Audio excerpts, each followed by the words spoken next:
ఆయన సంకల్పం అంతా కూడా నెరవేర్చబడాలన్నా ఎవరి యందు నమ్మకము, ఎవరి యందు విశ్వాసం ఉండాలంటే యేసు క్రీస్తు ప్రభువారి యందు, ఆయన పంపిన వాని యందు అనగా కుమారుడైనటువంటి క్రీస్తు యందు నమ్మకం ఉంటే మన క్రియలన్నీ కూడా ఆయనే సఫలం చేయబోతున్నాడండి.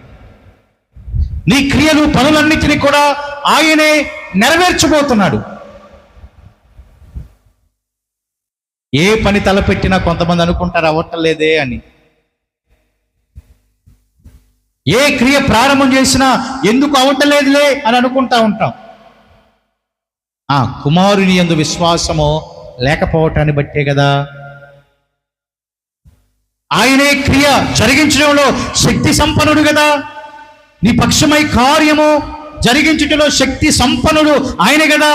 మరి ఆయన ఆశ్రయించిన తర్వాత ఇంకెందుకు జరగట్లేదంటే కుమారుని యందు తగిన విశ్వాసము మనలో లేదు. ఏం లేదంటే పుల్లారా, కుమారుని యందు తగిన విశ్వాసము మనలో లేకపోవటాన్ని బట్టి మన క్రియలు, మన పనులు నెరవేరటం లేదేమో అని ఒకసారి మనం